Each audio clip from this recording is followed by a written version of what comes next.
आप में से कितने लोग हैं जो आज मेंस आंसर राइटिंग के बारे में बात करना चाहते हैं या मेंस आंसर राइटिंग के बारे में कुछ जानना चाहते हैं? अभी मैं YouTube पे भी आप ही मतलब कुछ लोगों का देख रहा था कि जो फीडबैक था कि मेंस आंसर राइटिंग को कैसे करना है। आई थिंक आप लोगों का भी सेम क्वेश्चंस है मेंस आंसर राइटिंग को लेकर के। ओके, मतलब सबका सेम है। तो कैसे करोगे मेंस आंसर राइटिंग? आप लोग कहते भी हो कि सर प्रीलिम्स तो हो जाएगा, लेकिन मेंस के लिए क्या करें, राइट? कैसे करोगे? देखो, बड़ा सिंपल सा फंडा है। मेंस आंसर राइटिंग करने से पहले कुछ फंडामेंटल्स की आवश्यकता है। ठीक उसी तरीके से कि मान लो कि अगर आपके पास कुछ चीजें हैं, अस्त्र शस्त्र, पहले युद्ध में जाने से पहले लोग क्या करते थे, पहले जमा करते थे गोली बारूद, ताकि उसे उस युद्ध में यूज किया जा सके, सामने वाले को वह परास्त किया जा सके। तो जो क्वेश्चन आप सबका है ना मेंस आंसर राइटिंग का, तो मैं सीधा सा फंडा यहां पे डिस्कस करूंगा कि मेंस आंसर राइटिंग करने से पहले आपको करना क्या है कि एक्चुअल में सबसे पहले जिस सब्जेक्ट की भी आप तैयारी करते हो उस सब्जेक्ट का नॉलेज आपके पास होना चाहिए। जिस टॉपिक से क्वेश्चन पूछा गया आपसे, उस टॉपिक के बारे में नॉलेज होनी चाहिए। नॉलेज ही नहीं होगा तो कैसे करोगे? तो देखो, बुरा मत मानना, लेकिन ये रियलिटी है। सबसे पहले आप अपने नॉलेज पे वर्क करो, नॉलेज पे वर्क करो, इंफॉर्मेशन गैदर करो। अलग अलग बुक से कर सकते हो। अगर आप किसी इंस्टीट्यूशन में पढ़ रहे हैं तो वहां थोड़ी सी आसानी होती है आपके लिए इंफॉर्मेशन को गैदर करना, क्योंकि जो टीचर पढ़ाते हैं वो कई बुक्स जो आप अलग अलग पढ़ोगे तो उसका एक शॉर्ट फॉर्म में और बड़े आसानी से आपके टीचर आपको बता देते हैं। तो खैर, तो आपको पहले क्या करना है, अपने नॉलेज को गैदर करना है जहां से भी मिले, और अच्छे से अच्छी चीजें, अच्छे से अच्छे फैक्ट, केस लॉज, सारी चीजों को गैदर करना है। तो मेंस आंसर राइटिंग से पहले मतलब क्या कि मैं इनिशियल स्टेज की बात कर रहा कि आपको करना क्या है। पहले आपने क्या किया, नॉलेज को गैदर कर लिया। जब नॉलेज आपका हो गया, मान लो कि एक टॉपिक है, मैं ऐसे ही समझाने के लिए कह रहा हूं, सीपीसी का ही एक एग्जांपल लेते हैं कि अगर क्वेश्चन आ गया डिक्री से रिलेटेड कि डिक्री क्या है, या डिक्री के आवश्यक तत्वों का उल्लेख करें, या डिक्री एवं आदेश के बीच अंतर स्थापित करें, तो इस संदर्भ में अब इसका आंसर किस प्रकार से लिखा जाए जिससे कि आप बाकी स्टूडेंट के कंपैरिजन में बहुत अच्छा कर सकते हो। यही क्वेश्चन है आप सबका, राइट?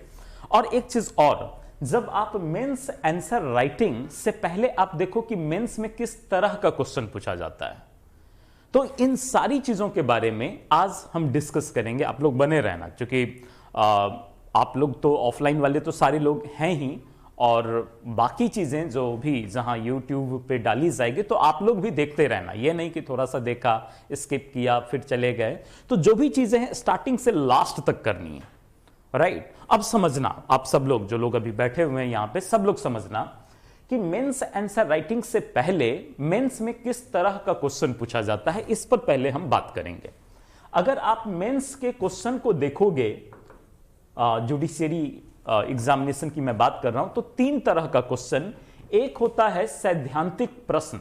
सैद्धांतिक का मतलब होता है थियोरेटिकल क्वेश्चन।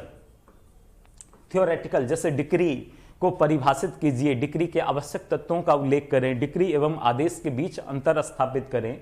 तो एक तो मेंस में सैद्धांतिक प्रश्न आपसे पूछा जाता है, और दूसरा जो प्रकार होता है वह होता है समस्या आधारित प्रश्न। तो सेकेंड टाइप का जो क्वेश्चन होता है ना, यह होता है आपका समस्या आधारित प्रश्न, प्रॉब्लम बेस्ड क्वेश्चन। और तीसरा एक और पूछा जाता है मेंस में कई बार, टिप्पणी से रिलेटेड, राइट? तो थर्ड में हम रख देते हैं शॉर्ट नोट से रिलेटेड, जिसमें कि टिप्पणी पूछा जाता है। अब एक चीज मैं और बता दूं कि मेंस में जब क्वेश्चन पूछा जाता है तो आपको विकल्प भी मिलता है, जैसे 10 में से 6 क्वेश्चन का आंसर दें, 5 में से 3 क्वेश्चन का आंसर दें।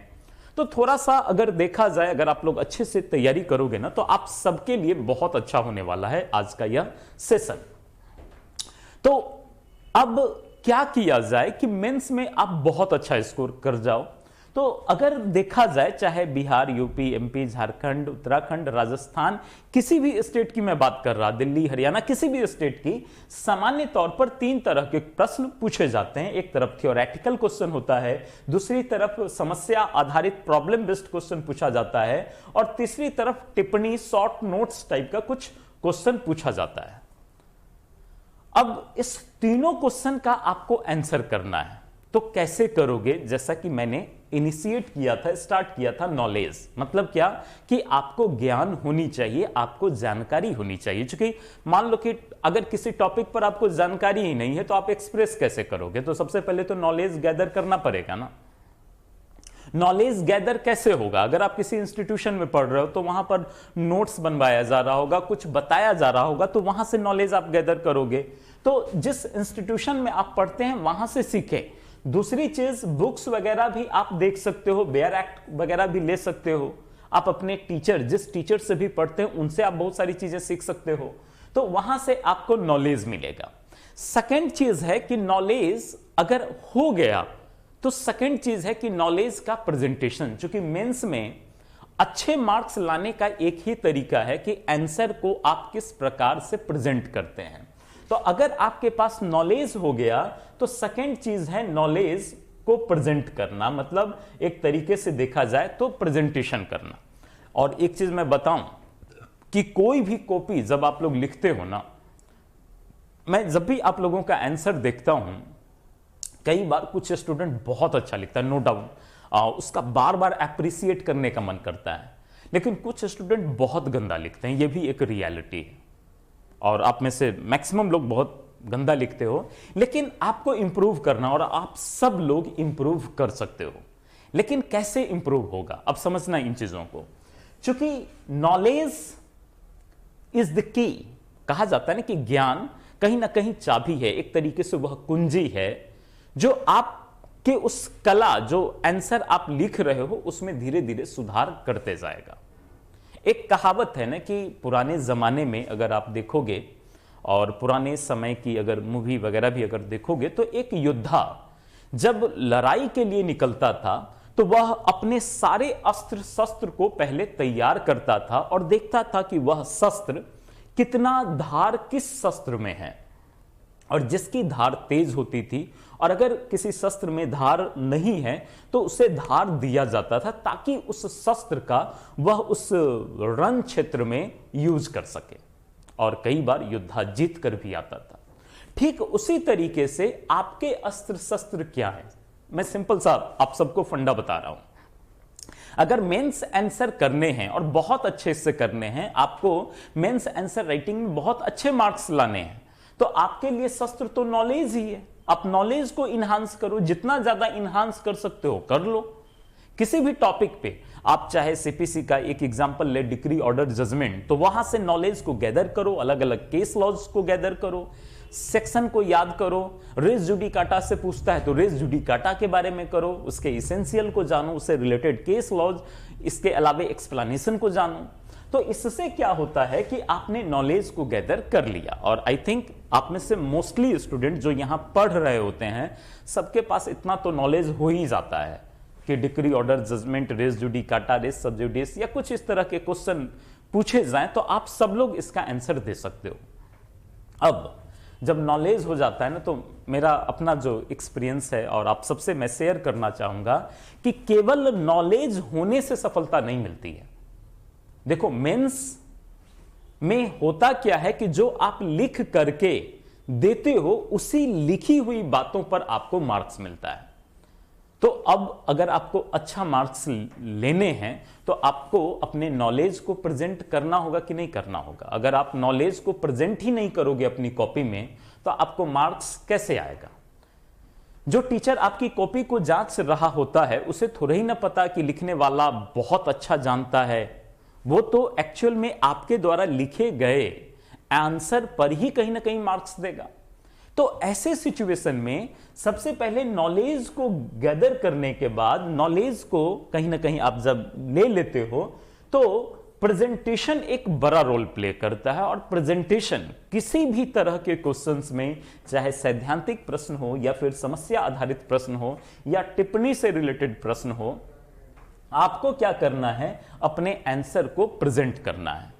तो यहां अगर आप प्रेजेंटेशन की बात करें तो प्रेजेंटेशन में आप देखेंगे कि कहीं ना कहीं इन सारी चीजों के बारे में आप पे ध्यान देना है। अब आंसर को किस प्रकार से प्रेजेंट करेंगे, अगर मान लो एक एग्जांपल आपसे क्वेश्चन पूछा गया सैद्धांतिक प्रश्न में क्वेश्चन है कि डिक्री से आप क्या समझते हैं, डिक्री एवं आदेश के बीच अंतर स्थापित कीजिए। तो अब इस क्वेश्चन में आप अपना आंसर किस प्रकार से लिखोगे।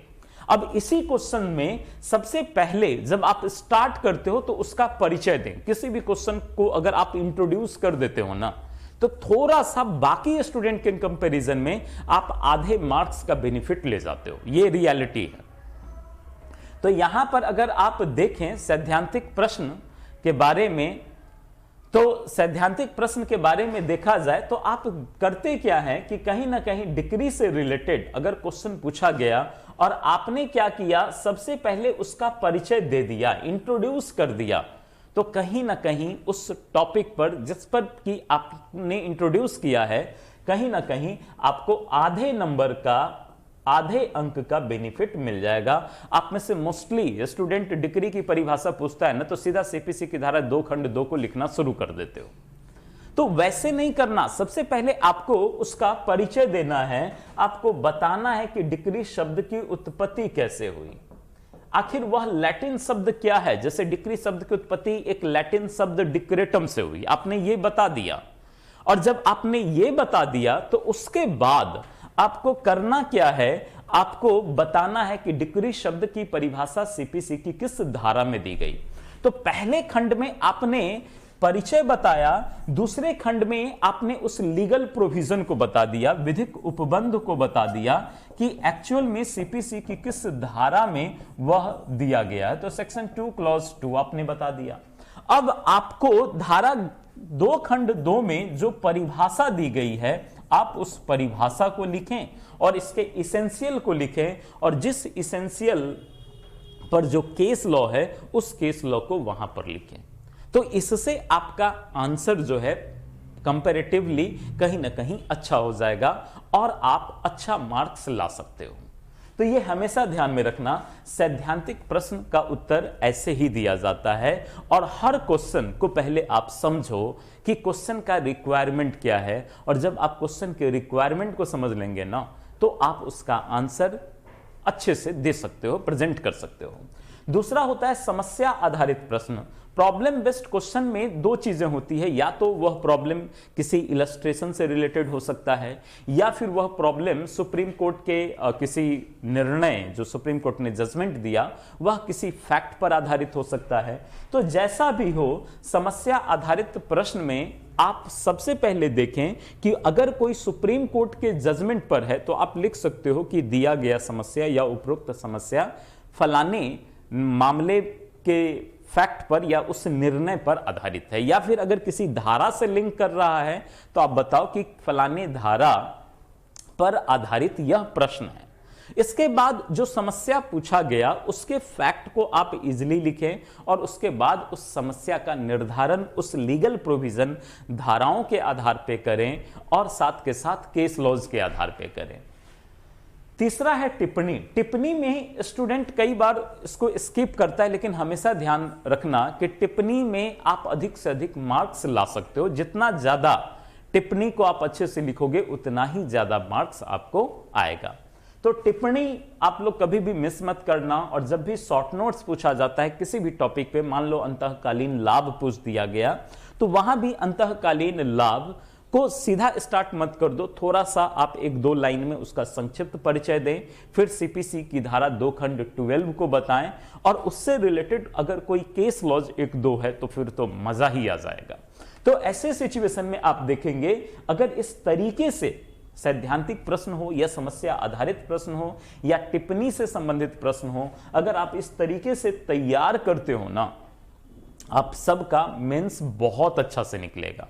और एक चीज हमेशा ध्यान देना, अगर आपने एक क्वेश्चन में हाफ मार्क्स भी ज्यादा ले आए बाकी स्टूडेंट से, और 10 क्वेश्चन है तो 10 क्वेश्चन अगर पूछा गया तो 5 अंक आप बाकी स्टूडेंट के कंपैरिजन में ज्यादा ला सकते हो। और अगर 5 पेपर है तो या 6 पेपर है मान लो, तो 5 into 6 मतलब 30 मार्क्स का डिफरेंसेस आप क्रिएट कर सकते हो बाकी स्टूडेंट का। और 30 मार्क्स का अगर डिफरेंसेस आपने क्रिएट कर दिया बाकी स्टूडेंट के कंपैरिजन में, तो आप सिक्योर हो जाओगे इंटरव्यू के लिए।